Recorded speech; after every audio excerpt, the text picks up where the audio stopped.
윤희석 전 국민의힘 대변인 그리고 박창환 장한대 특임 교수 모셨습니다. 어서 오십시오. 네, 안녕하십니까. 네, 반갑습니다. 밖에 비가 좀 그쳤나요, 대변인? 그쳤습니다. 아, 그쳤군요. 교수님 좀 오시는 게 괜찮으셨어요? 저는 비 맞고 왔습니다. 아, 그랬어요? 네. 너무 일찍 오다 왔네요. 그쳤어요. 아, 네. 그러셨군요. 두 분이 좀 원래 방송을 기존에 예, 몇 번 뵀습니다. 네, 네. 오늘도 또 좋은 케미 부탁드리도록 하겠습니다. 현안을 한번 바로 들어가 볼게요, 교수님. 자, 일단 유시민 작가가 또 등판을 했습니다.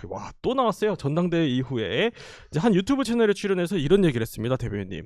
대통령이 여당 대표를 자신이 픽해서 당선시키려고 하는 거는 왕정, 귀족정으로 가는 것이다. 그리고 이제 당원을 지칭하면서 당원은 굉장히 괴로운 선택을 강요당했다. 어떻게 들으셨습니까? 김민석 신임 대표의 당선의 의미를 예. 상당히 폄하한 거죠. 눌러버렸다. 그렇죠. 네. 저 사람은 이재명의 아바타야. 예. 그 얘기잖아요. 솔직히 또 딱히 아니라고 말하기도 좀 뭐합니다. 그러니까 이제 그 부분을 너무 아프게 찝은 느낌은 드는데 네. 여러 얘기가 나왔잖아요. 그 중에 이제 명픽은 안 된다는 얘기. 김용 씨가 낙선한 이유에 대해서 굉장히 의미를 부여하고 결론은 당선은 됐지만 네. 김민석 대표가 당원들이 뭐 괴로운 선택을 강요당했다고 하는 말처럼 이런 식으로 하니까 민주당 전체가 흔들리는 거 아니냐. 대통령이 이래도 되느냐. 굉장히 세게 앞으로도 계속 이런 방식으로 네. 당내 또는 여권 내에서 투쟁할 것을 믿어 의심치 않습니다. 저는 근데 이제 유시민 작가가 등판할 때마다 머릿속에 단어를 하나씩 꽂아주는 듯한 그쵸, 느낌이에요. 왕정. 그렇죠. 이번엔 또 왕정, 귀족정 어떻게 들었습니까? 그러니까 이제 집권 초에 소위 대통령과 친한 인사들이 예. 당을 장악하거나 또는 주요의 이제 당을 이끌어가는 모습들은 우리 정치에서 굉장히 일반적이에요. 난 유시민 씨의 이번 그 왕정 발언에 대해서 네. 야, 이건 내로남불이 따로 없다. 왜냐하면 친명 인사가 당을 갖다가 대통령과 친한 사람이 해야 호흡이 잘 맞는다 뭐 이렇게 나왔다 그래서 예. 이걸 갖다가 대리인이고 대리인을 보낸 건 왕정이라 그러면 과거에 친박 인사들이 당을 장악하면 그것도 대리인 왕정 아닙니까? 또 MB계가 장악해서 당을 네. 운영하면 그것도 대리인 아닌가요? 또 친문계도 마찬가지였습니다. 가장 대표적인 거는 대통령이 당을 창당하는 거예요. 예. 열린우리당, 유시민 작가가 본인이 만든 당이에요. 그러면 대통령이 직접 당을 만들어서 운영한 열린우리당은 네. 대리인 정당이고 왕정 정당입니까? 네, 그야말로 내로남불이죠. 내로남불. 내가 하면 네. 민주정이고 남들이 하면 왕정이고. 네. 저는 유시민 작가의 이런 이분법적인 구도 왜 어쩌다 이렇게 됐는지 잘 모르겠어요. 근데 요 말도 이제 상당히 좀 눈길을 끌었어요. 지난 1년간 대통령이 보인 모습에 대해서 오만한 권력자의 모습이다. 오만. 이건 또 어떻게 들어야 될까요? 왜 이렇게 세요? 그러면서 한번 붙였잖아요. 네. 원래 그런 사람인지 그렇게 바뀌었는지 모르지만 지금이 중요하다. 네, 오만하다. 그 얘기는 뭐겠어요. 내가 믿었는데 아니네. 아니네. 예. 그러니까 신임을 거두고 나는 이 사람을 소위 민주 진보 진영 내 대통령으로 인정 안 해. 뭐 여기까지 저는 생각해 봤어요. 네. 그만큼 감정의 골이 너무 깊고 앞으로 같이 가기가 어렵겠다. 물론 유시민 작가는 뭐 정치 플레이어는 아니지만 예. 영향력이 워낙에 크니까 그쵸. 이 얘기를 당선된 지 뭐 일주일 정도 된 상태에서 얘기를 하니까 이제 정청래 의원은 어떻게 나갈 것이고 다른 그 세 분의 최고위원들은 어떻게 나갈 네. 것이고 민주당 지도부는 굉장히 힘들겠구나 하는 생각을 안 할 수가 없죠. 안 할 수가 없죠. 근데 사실 그러니까 이제 여권 계신 패널분들은 이렇게 유시민 작가가 등판을 할 때마다 이제 점점 그래도 자주 너무 등판해가지고 이제 힘이 좀 빠지는 것 같다라는 이제 평론을 해주셨거든요. 근데 전당대회 직후에 이렇게 또 나오시는 게 뭐 저희가 톱으로 다루는 걸 보면 힘 안 빠진 것 같아요. 사실 거의 이재명 대통령 저격수 아닌가. 네. 이제는 뭐 그런 느낌까지 봤는데 이제 우리가 정치뿐만이 아니라 젊은 사람들을 대할 때 가장 흔히 듣는 말, 저 젊은데 싸가지 없네. 옛날에 이준석 대표 많이 들었잖아요. 또 젊은 시절에 아마 그런 얘기 좀 잘 나가거나 뭔가 이렇게 뭐가 튀면은 저 싸가지 없네. 이런 얘기를 그러니까 그 사람과 안 친한데 잘 모르는데 싫을 때 하는 말이에요. 오만하다는 것도 마찬가지입니다. 내로남불이다. 오만하다라고 하는 것도 구체적으로 유시민 작가의 특징이 뭐냐면 무엇 어떤 정책이 잘못됐어라고 얘기하는 거는 보안수 사건 완전 폐지를 둘러싼 논란밖에 없습니다. 나머지는 정책을 가지고 얘기한 게 하나도 없어요. 뭐 왕정 같다, 오만하다 이거 느낌이거든요. 자, 우리가 예를 들어 어떤 정치인하고 친하면 또는 뭐 그 사람의 문제점을 네. 비판을 하면 다 좋은데 요거 좀 문제야. 이거는 좀 고쳐야 돼. 이게 정상 아닙니까? 네네. 당 내에서 비판이라고 하는 거는 내가 정말 이 정부가 잘 되길 바라는데 요거는 꼭 고쳐줬으면 좋겠어라고 하는 게 당 내의 동지적 관점이고 네. 비판하는 자세인데 유시민 작가는 그게 아니에요. 구체적인 건 하나도 얘기 안 해.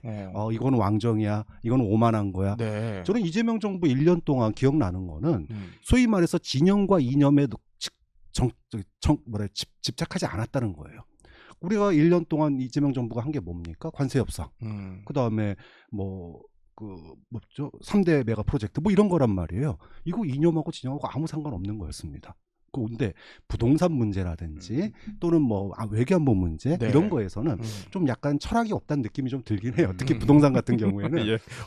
좀 왔다 갔다 네. 진영도 높고 또 뭔가 준비가 미리 정책이 좀 준비 안 된 느낌이 들어서 좀 뭐라 좀 그럴까 일관성이 느낌이? 없는 건 네. 있는데 네. 그럼 진영과 이념을 넘어서서 일관성이 없으면 오만한 겁니까? 저는 오만한 것의 정의가 뭐냐? 이거 우리가 일반적으로 젊은 사람한테 싸가지 없는 놈, 네. 저기 뭐라 그러죠? 고개가 기브스. 너무 기브스했나? 뭐 이런 단어랑 크게 예. 느낌이 다르지 않다. 그런 점에서 좀 근거가 없다. 제발 좀 뭔가 차이가 있으면 정책을 가지고 구체적으로 비판을 해줬으면 좋겠다. 이게 최근 유시민 작가가 나올 때마다 저는 그런 네. 느낌을 지울 수가 없어요. 근데 야권에서는 사실 좀 속 시원하다 이렇게 좀 볼 수도 있지 않아요? 아니에요? 이거를 네. 뭐 속 시원하다라는 것보다도 예. 정권이 이런 식으로도 공격을 받을 수 있구나. 같은 진영 내에서도. 네. 그러니까 그 갈등을 수습하는 것이 이렇게 어렵겠구나. 예. 그런 느낌을 받는 거죠. 저쪽 싸우니까 한번 좋다. 갈라지면 이렇게만 1차원적으로 네네. 볼 건 아니고 그래도 유시민 작가가 지금 이 순간에도 우리가 얘기하고 있을 만큼 예. 주목도를 끄는 데는 늘 성공을 해요. 그렇죠. 예. 그 이유에 대해서도 생각해봐야 되고 그거는 인정을 해야 한다고 보는데 저는 잊혀지지가 않는 게 이분이 처음 이 국면에서 가장 처음 한 얘기가 공소취소는 미친 짓이다. 잊혀지지가 않아요. 그거는 이분이 정말 본인의 진영을 걱정해서 하는 얘기라고 저는 생각을 해요. 그러니까 거기서 출발하는 거죠. 이 정권에서 하려는 행위들이 전체 진영을 생각하는 게 아니라 이 대통령 딱 한 사람만을 생각하는 것이기 때문에 나는 반대한다. 딱 그렇게 읽히거든요. 네네. 단어 선택이나 이런 것들이 일반에 좀 불편하게 보이거나 들리거나 뭐 그런 거는 있을 수는 있어도 그 지적에 대해서는 저는 타당하다고 생각합니다.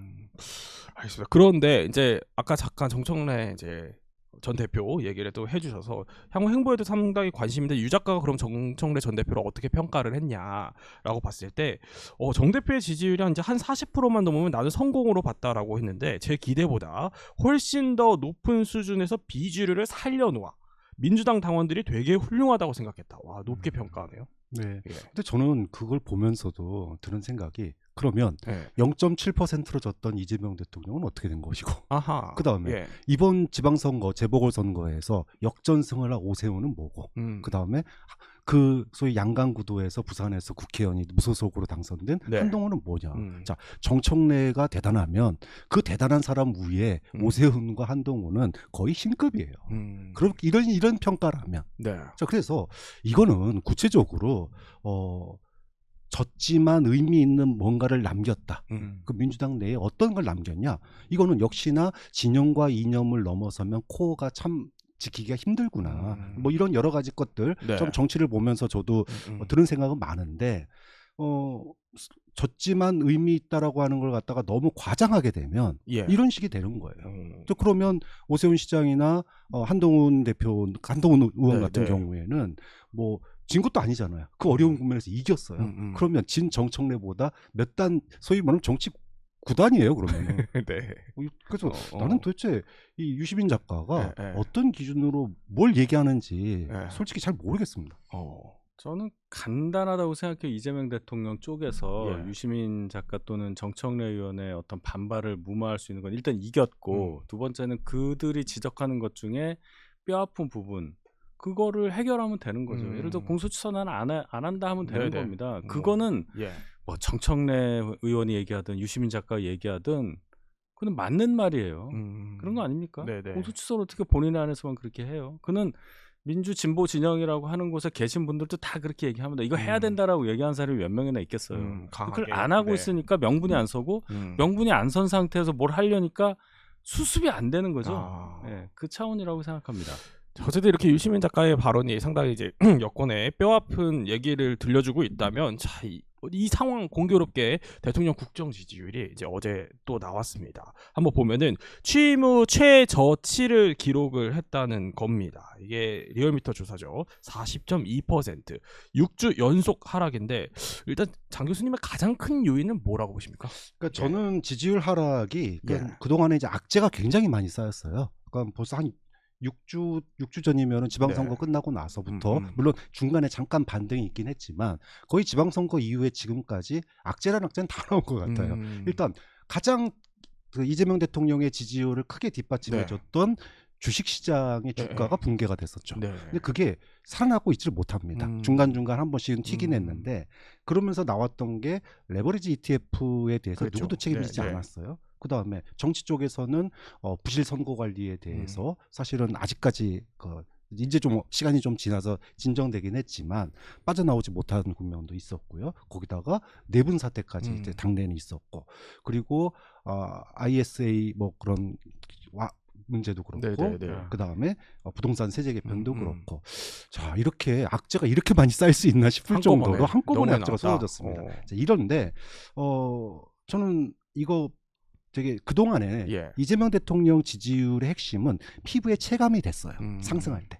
예를 들어 미국과의 통상 협상, 우리가 원자력 추진 잠수함을 가질 수 있네. 한 번도 상상 못한 일이 벌어졌네. 그다음에 3대 메가 프로젝트, 야, 호남에도 광주에도 반도체 공장이 들어오네.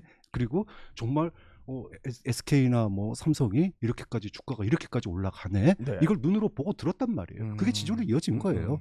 그런데 지금은 뭐 그러다 보니 눈으로 이게 피부에 와닿지 않으면은 정책에 힘을 못 받습니다. 뭐 손에 안 잡힌다. 그렇죠. 예를 들어 장동혁 대표는 피부에 안 닿아도 이념과 진영으로 버티고 계시잖아요.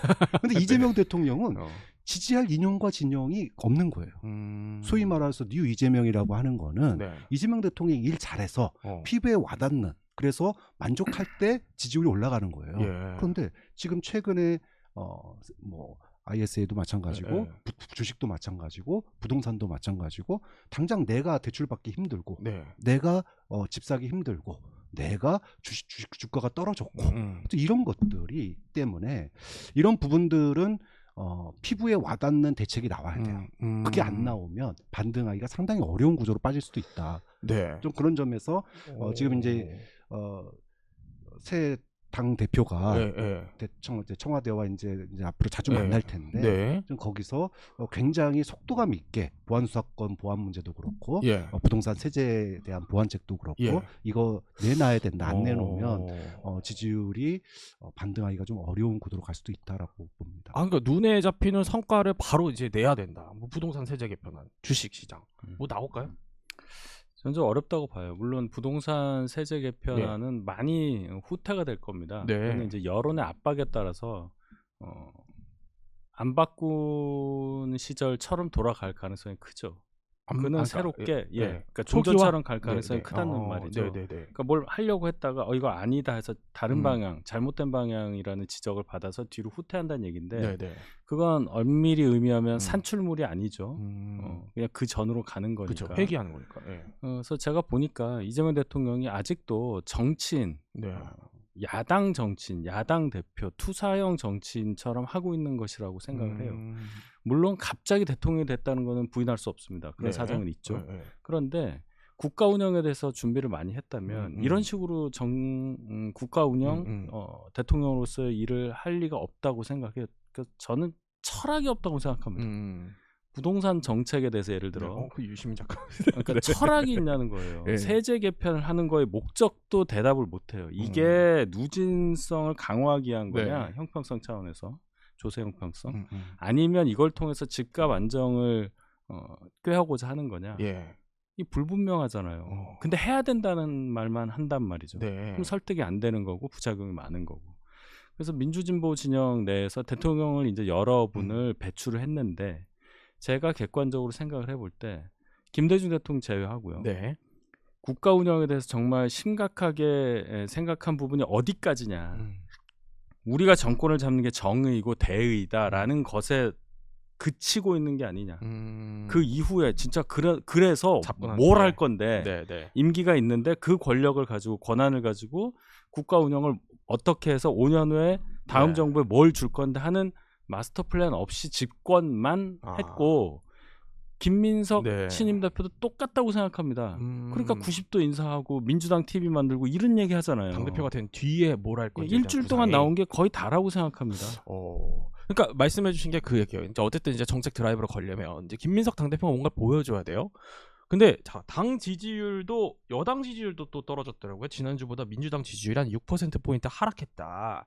근데 국민의힘과 오차 범위 내로 격차가 좁혀졌는데 자 이러면은 원래 통상 이제 전당대회 후에는 뭐 컨벤션 효과 이런 얘기도 하는데 완전 뭐 실종된 거 아니냐 이런 얘기들이 나오고요. 힘을 잘 못 받는다. 저는 김민석 체제가 소위 허니문 효과 예. 이게 있을 수 없는 게 그러니까 소위 말해서 광주에서 김민석을 밀어준 거는 정청래가 되면 당이 불안해지고 흔들리고 네. 대통령과의 갈등이 커지니까 그게 싫어서 김민석을 찍은 거라고 반사효과로. 봐요. 네. 그렇다고 보면은 예를 들어 우리가 어떤 후보를 찍을 때 예. 기대감을 주고 앞으로 이 사람은 잘 할 거야. 그러면 소위 텀을 줍니다. 뭔가 일할 수 있는 시간도 주고 기다려도 주고. 그런데 김민석 당대표 체제에 대해서 그런 게 없었다라고 하는 것은 김민석 대표가 뭔가 해줄 거라고 하는 기대감이 커서 투표를 했다기보단 정청래가 되면 지금 당정 관계가 흔들리고 대통령이 굉장히 어려워지고 그렇게 되면 정책 추진도 어려워지고 그래서 눈에 잡히는 실적이 안 보이게 될 수 있다. 이것 때문에 저는 김민석을 밀었다고 보는 거예요. 뭐 차악을 선택했다 이런 거요? 그러니까 차악이라기보단 정청래 네. 대표 체제에 대한 반감.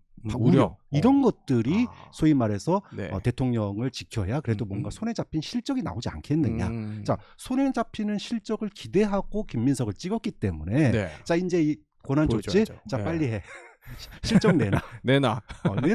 네. 저는 그런 걸로 받아들여요. 그리고 여기 투표에 참여한 사람이 뭐 호남에 다가 참여한 건 아니잖아요. 네. 호남 내에 민주당 지지층 가운데 다수가 그랬다는 거예요. 그러면 나머지 호남 분들 지지율이 왜 떨어졌냐?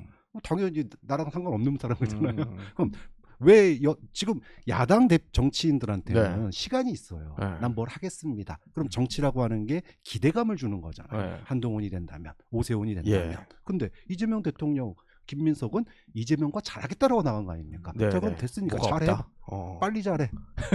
그래서 시간이 저는 굉장한 속도전이 필요하다고 보는 거예요. 근데 90도 인사 하고 막 그런다는 거 아니에요. 그러니까 지금. 그것만 하면은 아무 의미 없는 거죠. 근데 90도 인사 어제는 또 안 하더라고요. 보니까 그 최고위원회 때 할지 말지 뭐 저 영상 봤거든요. 보니까 그 대표랑 옆에 이제 원내대표 정도만 좀 하고 다른 분들 좀 안 하는 것 같아요.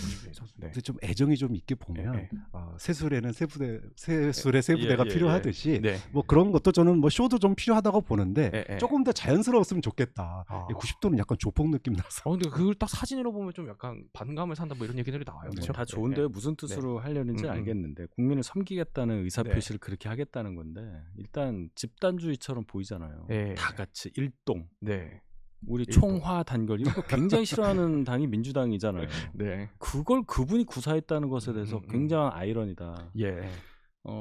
자기가 보고 본 거 안 해야 될 거를 그대로 하는 것 무의식적으로. 그래서 김민석 대표를 뭐 개인적으로 비난하는 건 아닌데 그 시대의 틀을 깨고 나올 수 있는 정치인이라는 거를 저는 보는 거예요.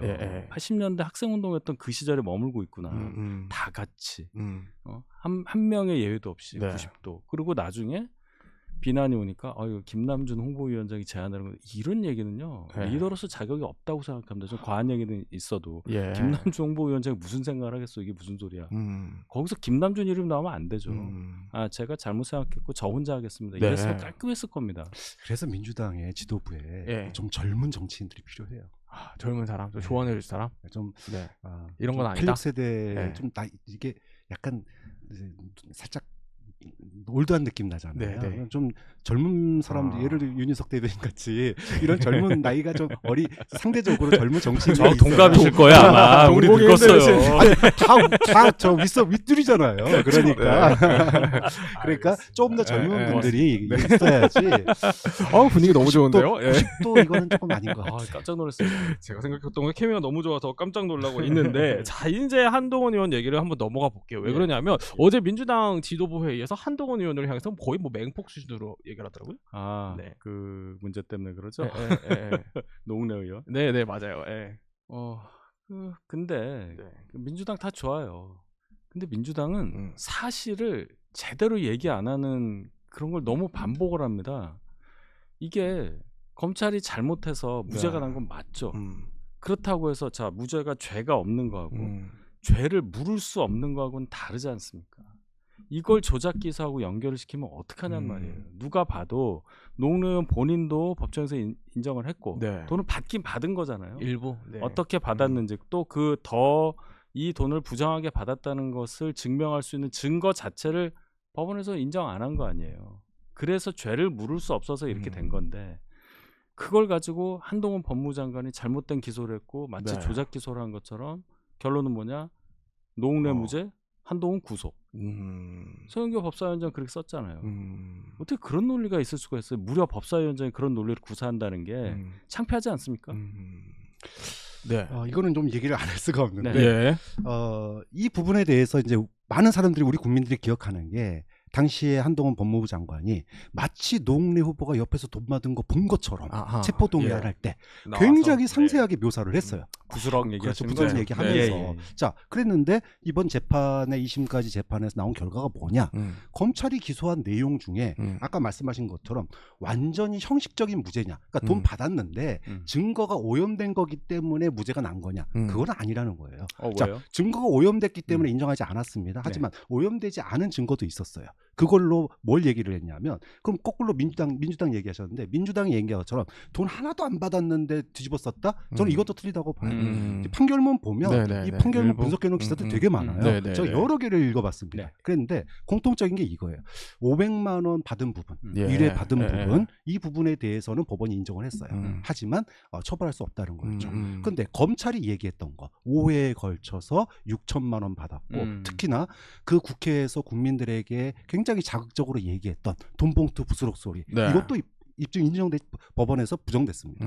자 이렇게 보면 돈을 안 받은 건 아니지만 검찰이 기소했고 또 국민들에게 가장 귀에 남았던 그 돈봉투 부스럭은 법원에 의해서 다 부정이 됐다는 거예요. 그건 이제 증거가 오염됐다고 해서 부정이 된 거죠. 증거 오염뿐만이 아니라 오염되지 않은 증거로 돈 나온 부분에 대해서 나온 것과 결론적으로 딱히 양쪽 주장이 저는 노웅래 의원이 돈 받은 거 사실 1회 500만 원 받은 거 사실 둘 다 틀렸다? 나머지는 하나도 입증되지 못했다.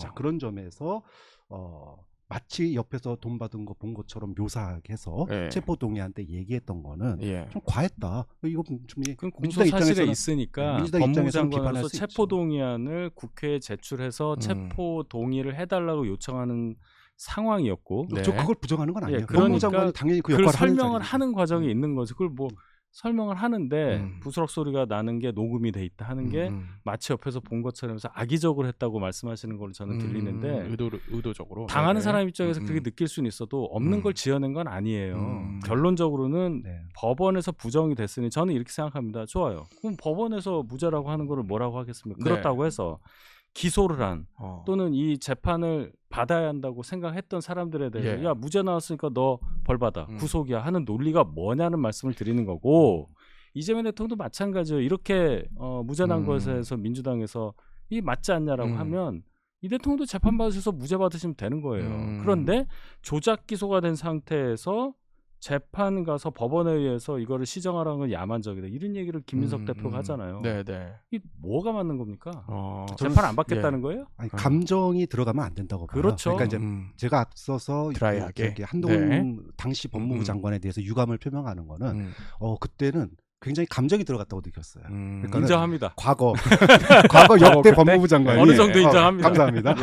역대 법무부 장관이 훈훈하네요. 팩트 중심으로 간략하게 설명했지 이렇게 상세하게 뭐 부스럭 소리가 나는 이런 얘기 안 했거든요. 근데 마찬가지 지금 저도 윤석 대변인 얘기하시는 거 인정하는 부분은 네. 민주당이 이게 전체가 다 무죄는 아니에요. 그렇죠. 마치 과거에 우리가 권모 의원 강릉에 계신 분 그때 소위 강원랜드 사건 무죄 받았지만 네. 사실상 형식적 무죄라고 판결이 났었거든요. 근데 다시 국민의힘에서 완전 무죄인 것처럼 얘기를 했었어요. 그래가지고 이러지는 말자. 민주당도 노웅래 의원이 일부 돈 받은 부분들에 대해서는 좀 자성하는 목소리도 있어야 되는데 너무 마치 금유환영하는 듯한 뭐 민주투사 됐어요. 네, 이런 거는 조금 이건 오바다.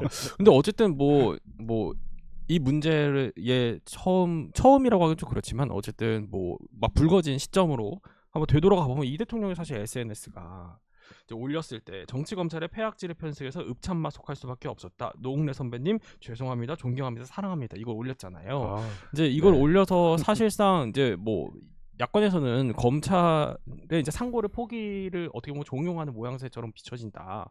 이런 비판들도 나왔었고요. 그 노웅래 의원에 대해서 한 게 아니에요. 이거는 뭐 얼마나 사랑하겠어요. 뭐 얼마나 가깝겠어요. 본인이 당대표 하면서 이거 노웅래 의원이 인정한 분이 있어서 이건 어쩔 수 없는 것 같은데 이런 영상도 남아있잖아요. 그게 아니고 검찰에서 또 이런 케이스가 있네요. 내 거 좀 어떻게 해주세요라고 저는 생각합니다. 뭐 빌드업이라는 표현을 했죠. 그거밖에 없죠. 그렇게 길게 쓰는 경우가 얼마나 노웅래 의원한테 그렇게 신경을 썼길래 그렇게 길게 쓰겠느냐는 얘기가 나오는 거죠. 그래서 이게 너무 투명하게 본인 의지를 내보내신다. 무슨 대통령이 전직 의원의 2심 재판에 대해서 이렇게까지 반응을 합니까? 네, 그 2심인데 왜 이 시점에 왜 이렇게 한 겁니까? 검찰의 조작 기소 특검법 이게 민주당이 지금 이제 추진하고 있는 거잖아요. 그렇죠. 자, 또 사례가 나왔으니까 이재명 대통령 입장이나 또 여권 입장에서는 이걸 조금 키우고 싶은 것 같아요. 근데 이제 앞서 제가 얘기했지만 우리가 이제 어떤 사건을 접할 때는 좀 드라이하게 갈 필요가 있는데 제가 앞서서 얘기했지만 당시에 한동훈 법무장관도 감정을 실었고 지금 이재명 대통령도 감정을 싣고 있다. 그래서 조작기소 특검법을 통과시키려고 하다 보니 이런 빌드업이 좀 들어간 게 아닌가. 아니 근데 그 조작기소 특검법 이러면 더 추진하기 어려워지는 거 아니에요? 지금 이렇게 막 싸우는데? 그러니까 이제 이런 거죠. 이제 그래서 저는 이 노웅래 의원 이 사건 같은 경우에 굉장히 그러니까 드라이하게 좀 언론이 굉장히 삼자적 시각에서 드라이하게 보도를 해야 돼요.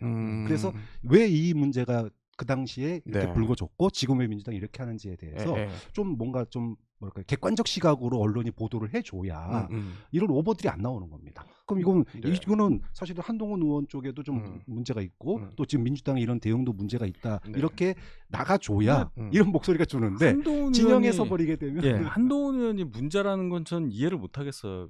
약간 법무부 장관 시절에 체포동의안 관련해서 뭐 감정을 실었다 해서 제가 일부 인정한다는 얘기는 감정을 자극할 수 있다는 뜻이에요. 법무부 장관으로서 그분의 그 일하는 스타일상 충분히 그럴 수 있다고 저는 생각합니다. 그거는 이제 보기에 따라 다른 거예요. 주관적인 거예요. 주관적으로 받아들일 수 있다는 걸 제가 인정한 거고 뭘 잘못했냐는 거예요. 법무부 장관으로서 검찰에서 그렇게 해서 체포동의안 넘어왔으면 할 일이었다. 법무부 장관이니까 거기 가서 했는데 그걸 가지고 구속을 해야 된다. 이게 무죄 나왔으니까 그것도 최종심도 아니고 이런 논리에 대해서 어떻게 생각하냐는 걸 제가 말씀을 드리는 거고 그러면은 검찰은 기소를 했는데 무죄 나오면 뭐 다 어떻게 잡혀가야 되는 겁니까? 그럼 누가 검사하고 이제는 뭐 그럴 수도 없겠지만 공소관 체계 그럼 경찰 수사한 사람을 어떻게 징벌을 해야 돼요? 근데 이제 이거 뒤에는 이제 뭐가 있냐면은 사실은 이제 증거가 이제 오염됐다고 그래서 처리가 됐지만 사실은 검찰의 오랜 문제, 그러니까 별건 수사, 표적 수사 이제 이런 관행에서 당시에 소위 윤석열 정부 시대에 법무부나 검찰이 그 관행이라기보다 폐습이라고 보거든요. 이제 그런 것들의 일환의 사건이기 때문에 민주당 내에서 이런 반응이 좀 더 나오는 거예요. 그러니까 우리가 흔히 얘기해서 검찰이 다른 증거 나온 것들 캐비넷에 보관하고 있다가 쓱 하나씩 꺼내는 거 이게 이제 별건 수사 아닙니까? 가장 대표적으로. 자, 그러면 이미 제출한 증거에 대해서 그동안 별도의 압수수색 영장을 청구해서 발부받지 않고도 재판에서 인정되었던 관례에 따라 그 수사팀에서 그걸 안 해서 지금 무죄가 나온 거잖아요.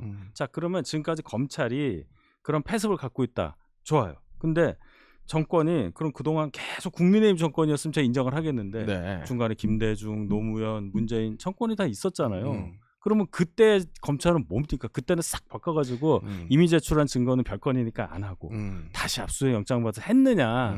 그러니까 이거는 윤석열 정권의 검찰의 정치 검찰에 의한 조작 기소고 검찰의 악습을 증명한 것이다. 이렇게 얘기하시는 건 너무 경강부회죠. 그러니까 이게 그러니까 최소한의 검찰이 만약 그러니까 저는 그런 점에서 윤석열 대통령이 굉장히 원죄가 있다고 보는 게 검찰 수장이 네. 뭐 이렇게 소위 말해서 특정 정당의 대통령 후보가 네. 돼서 이제 소위 말하면 권력을 쥐는 거 이게 굉장히 커다란 문제가 된 거예요. 네. 그러니까 검찰이 물론 배지도 달 수 있고 뭐 이 당도 갈 수 있고 저 당도 갈 수 있습니다. 그걸까지 부정하지는 네. 않아요. 하지만 검찰 수장과 수뇌부가 통째로 특정 정당으로 가서 특정 정당에서 소위 말하면 대통령이 돼버리게 되면 자 그러면은 그렇지 않아도 민주당은 검찰에 대해서 소위 트라우마가 있는데 네. 자 그럼 이제 검찰이 뭐가 됩니까? 하나의 국민의힘하고 소위 말하면은 쌍둥이 조직 아니냐 네네. 이런 느낌을 가질 수밖에 없는 거예요. 그에 대한 트라우마나 예. 반감 이런 것들이 검찰 개혁에 대한 검찰에 대한 뭔가 아까 별건 수사 제가 얘기를 했는데 네. 뭐 의도성이 있는 게 아니냐라고 이제 소위 말해서 그렇게 자기 확신을 가지게 되는 그런 구조로 이어지는다는 거예요. 그러면 검찰 고위직 출신이 이재명 대통령 재판에서 변호인 하다가 배지 달고 국회 왔다가 다시 법무부 장관 후보로 쫙 나오는 건 어떻게 생각하세요? 그래서 저는 법관도 그렇고 검사도 그렇고 특정 시간 이후에 저는 자리를 옮겨야 된다고. 그 말씀 먼저 하셨으면 제가 또 인정하죠. 저는 뭐 이 부분에 대해서 검사 그다음에 네. 법관 특히 대법관들 좋습니다. 고위직들 앞으로 좋습니다. 3년이나 5년 정도 퇴임하고 나서 뭐 정치 활동할 수 있어야 된다고. 5년 마찬가지로. 그렇군요. 또 이렇게 검찰 얘기까지. 오늘 너무 통찰력 있는 평론 너무 좋습니다. 자, 다시 이제 현재로 한번 돌아볼게요. 보면은 오늘 이제 잠시 뒤에 오세훈 시장과 한동훈 의원이 옛 친윤계가 주축인 국회 연구 모임 김기현 의원이 주도하는 거죠. 미래혁신 포럼 세미나에 나란히 참석해서 축사를 같이 하는군요. 둘이 만나겠네요. 네. 뭐 당연한 거죠. 두 분이 못 만날 이유가 없는 거고 그냥 언론에서 굉장히 관심을 갖겠죠. 투샷 잡히니까. 안 잡혀도 관심 갖고, 그렇죠. 잡혀도 관심 갖고. 안 잡히면 따로 사진 붙여가지고 막 하고 막 그렇게 하잖아요. 왜 투샷이 안 잡히냐. 그런 얘기도 그랬었죠. 만날 자리가 있어야지. 가족이 아닌 이상 매일 만날 수는 없고. 그래서 그런 어떤 저는 이렇게 생각해요.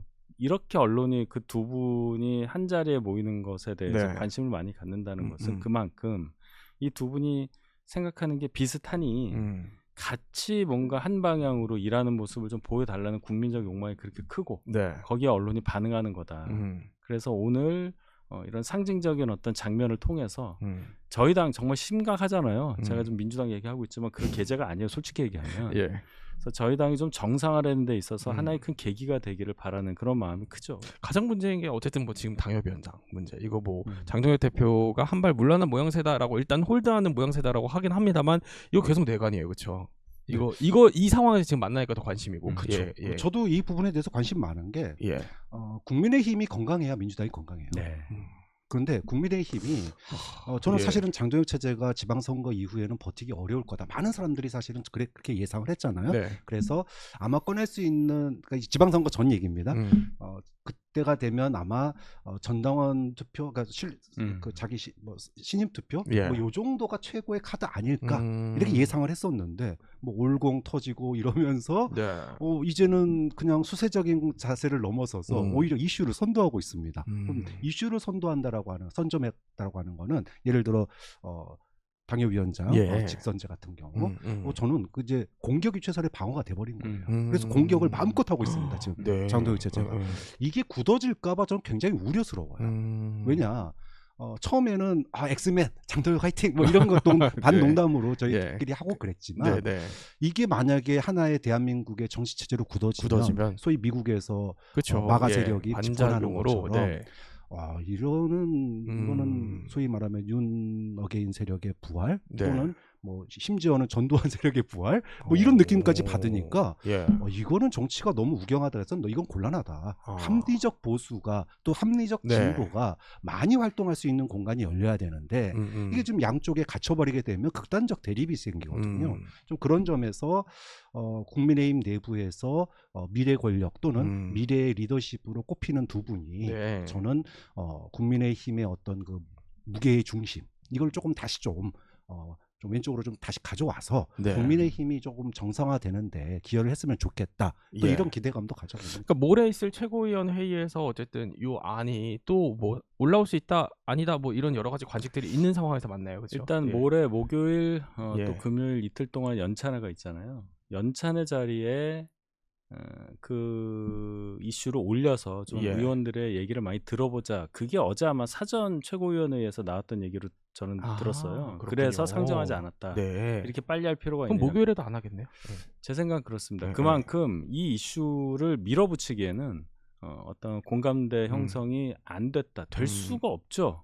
의원 본인들이 아무리 뭐 나는 뭐 그냥 돼라고 해도 네. 그 진짜 기분 나쁜 얘기거든요. 음. 본인 당협의 책임당원의 일부라도 나에게 네. 다만 뭐 10% 20%라도 반기를 드는 것 같은 숫자가 나온다. 뭐 몇 명이 할지는 모르지만 그걸 받아보는 심정이 어떻겠냐는 걸 생각을 해야 되고 그럼 총선에서 단일한 에너지를 낼 수 있겠느냐. 네. 그러니까 총선을 바라보는 차원에서는 네. 정말 해서는 안 될 반대 전략이라고 저는 생각을 해요. 그래서 당에서도 얘기를 하는 거죠. 장덕 대표가 뭐 총선 생각한 적이 있었나요? 글쎄, 그래서 지난 지방선거 때도 예, 그랬는데 결론적으로는 본인하고 가까운 당협이 없는 뭐 예. 원외들에게 뭐 나눠준다는데 거기까지는 그는 불가능하다고 저는 생각을 하고 뭘 위해서 저러느냐. 마가 예를 들으셨는데 네. 마가의 부활은 백인 노동층이라든지 미국에서 다수의 어떤 이슈에 대해서 통찰력 있는 뭔가를 던졌기 때문에 부활했다고 저는 생각을 하는데 장도혁 대표가 던지는 이슈는 일부는 반응을 할 수 있어도 반응의 정도는 강해도 네. 그 넓이는 얼마 안 되기 때문에 그럴 수 있다. 그렇게 되긴 좀 네. 어렵다고 저는 생각해요. 근데 오늘 어쨌든 이 얘기를 뭐 할지 말지 하려면 오세훈 시장이랑 한동훈 의원이 옆자리 앉나요? 또 모르죠 제가. 궁금해가지고. 근데 요 보통 이제 그러니까 축사 정도 하는 거면은 오 시장 축사하고 뭐 한 의원 축사하고 이러면은 두 사람 좀 얘기를 나눌 기회가 있을까 싶긴 해서요. 네. 글쎄요. 근데 이제 이제 당협위원장 직선제 얘기는 두 분이 예. 꺼내기가 좀 애매하죠. 사실은. 그렇죠. 네. 근데 네. 이제 그쵸, 징계 그 문제라든지 그렇죠. 당의 비전 문제. 네, 네. 약간 당이 이렇게 소위 말해서 좀 최근에 뭐 이제 예. 약간 우경화 조짐들 이런 부분들에 대해서 이제 큰 틀에서 아마 이제 얘기를 하지 않겠나 보는데, 근데 저는 굉장히 아까는 진짜 할 수 있겠어라고 얘기하셨지만 네. 저는 지난 월요일 날 결정 안 한 이유가 직선제 예. 이거 할수 어차피 있죠. 27일 8일 날 연찬회 난리 날 거 아닙니까? 그러면 중진들이나 네. 그러니까 이거 연찬회 때를 피해서 다음 네. 주 월요일 하려고 하는 거 아니야? 결국은 할 거라고 봐요. 저도 할 거라고 봐서 오. 그래서 이거 연찬회 피하기 위한 그냥 지연술 정도 이렇게 저는 근데 봤거든요. 연찬회 하고 나서 연찬회 하면 더 문제니까. 연찬회 자체 참석하는 의원이 적고 일단 아 그래요? 예 많이 안 가요? 예, 그런 느낌이 오. 오늘 뭐 기사도 많이 나오더라고요. 네. 그 다음에 수정될 가능성이 있겠죠. 현역 의원을 뭐 약하게 한다든지 뭐 뺀다든지 뭐 그런 식으로 변형이 될 가능성이 높다고 봅니다. 네. 예. 박근혜 전 대통령도 뭐 초청을 했다는데 오실 올까요? 가능성이 네. 높다고 하네요. 기사에 그런 것들이 언급된 거 봐서는 오실 가능성이 높다. 예. 박 전 대통령 뭐 여기에 대해서 어떻게 생각을 갖고 있는지 좀 궁금하긴 합니다. 그런 말씀은 안 하시겠죠. 원래 잘 말씀 안 하시니까 또. 자, 한 가지 얘기만 또 짧게 더 해보면은 자, 이진숙 의원이요. 네. 자신은 이제 여자 히틀러라고 지칭한 김민석 대표를 모욕 혐의로 고소를 했습니다. 그래서 이제 영등포 경찰서를 가는데 여기가 아니 생각해보니까 공교롭게 그 이진숙 의원이 방송통신위원장 그 예. 재직 시절에 그 수갑 차면서 예, 이제 예. 인터뷰했던 거기더라고요. 예. 경찰서 같은 곳. 국회 관련한 거는 다 거기 가요. 저도 아. 고소당한 게 하나 있어서 영등포 원래 다 경찰서 거기 조사 가는군요. 받았습니다. 네, 예. 결국 글로 가더라고요. 예. 주소지가 아니고. 그래서 하여튼 그런데 어떻게 올렸어요? 예. 일단 김민석 후보 시절에 그러신 거잖아요. 예, 여자 히틀러라는 네네. 얘기는 뭐 법원의 판단에 따라서는 어느 정도 죄를 물을 수 있는 사안이라고 생각을 해요. 한 개인을 히틀러에 비유한 것이 명예훼손인 것이냐, 네. 그거는 뭐 법적인 판단을 받아야 될 사안이라고 저는 생각을 하는데 그야 뭐 법 전문가들이 판사가 잘 판단을 하겠죠. 다만 이제 왜 그런 상황이 벌어졌냐에 대해서 얘기할 수밖에 없는데 네. 이진숙 의원의 행위는 저도 뭐 수차례 얘기했지만 우리 정치를 몇십 년 전으로 후퇴시킨 거라고 생각해요. 특히 저희 당 입장에서 19년도에 똑같은 일이 있었고 네. 어느 분은 제명까지 당했는데 의원이 그 바로 다음에 김종인 비대위원장 체제에서 5.18을 포함한 현대 민주화 운동의 정신을 이어받겠다는 당원을 만든 당의 입장에서 예. 소속 의원이 이런 행위를 했다는 것에 그 상황을 목도한 제 입장에서는 굉장히 안타깝고 어떠한 비난이 있어도 막을 수가 없다고 생각합니다. 근데 이제 민주당에서 이거를 잘 해야죠. 이렇게 네. 이제 언어 저는 글쎄 이걸 표현이 좀 더 언어 폭력에 가까운 그런 비난으로는 공감을 얻기가 어렵다. 예. 그 점은 꼭 지적하고 싶습니다. 그래서 이제 민주당은 이제 뭐 직무정지 뭐 이런 걸 신설을 해서 의결 정족수를 과반으로 또 낮추는 국회법 개정 추진도 검토하고 뭐 이런 것 같던데요. 예. 근데 저는 사실은 이제 국회 윤리위가 예. 수명을 다했다고 봐요. 그러니까는 물론 뭐 정말로 국민적인 반감을 일으킬 그런 위법적인 위헌적인 일을 했을 때 제명이라고 하는 게 있잖아요. 근데 그거는 정말 10년에 한 번 있을까 말까 한 일이고, 나머지 윤리위 징계는 이 정치가 양극화되다 보니까 뭐 수백 건 쌓여 있는데 하나도 못하는 징계를 그러면 그걸 갖다가 1년 자격정지라고 하는 거를 만약에 두게 되면 그 칼이 다수당에게 지어질 경우에 앞으로 그럼 거기에 대해 누가 그 신뢰를 하겠냐라는 거죠. 좀 그런 점에서는 조금 회의적이에요. 다만 여기까지 안 왔어야 됐다. 여기까지 안 왔어야 됐다. 그러려면 국민의힘에서 이준수 의원을 징계했어야 돼요. 이게 저는 가장 결국은 정치에 있어서 그런 것들이 쌓여서 나중에 공천이라든지 이런 데서 불이익을 받아야 당이 정상화되는 건데 지금 국민의힘의 뭐 윤리 자체가 정치 기구가 돼 버렸으니까 그래서 저는 이거를 공이 여기까지 오도록 이진수 의원을 방치하고 심지어는 뭐 이제는 뭐 거의 징계도 안 하는 분위기로 가고 있어요. 자, 이러면 국회에서 이게 만들어지면 명분이 생기는 거예요. 그러니까 1년 자격정지 사실 그렇게 하는 거 반대인데 자, 국민의힘에서 징계를 하면 민주당이 할 말이 없습니다. 이제까지 과거에도 했었고 그러니까 우리가 과거에 헌법 전문에 물론 아직 통과가 안 됐지만 5.18 정시를 계승하자라고 하는 거를 서로 동의는 됐잖아요. 넣기로. 자, 그런 상황에서 이런 얘기가 나오는 거에 대해서는 좀 국민의힘의 내부에서 좀 막아줘야지. 이거 국회 법 개정해서 징계까지 가면 민주당도 못할 짓이다 이렇게 봐요. 알겠습니다. 또 두 분과 함께 정치 속풀이 함께 해봤는데 뭐 품격 있는 논평이 또 여야의 뭐 협치를 보여주는 것 같다라는 생각이 또 들기도 했습니다. 고맙습니다. 감사합니다. 감사합니다.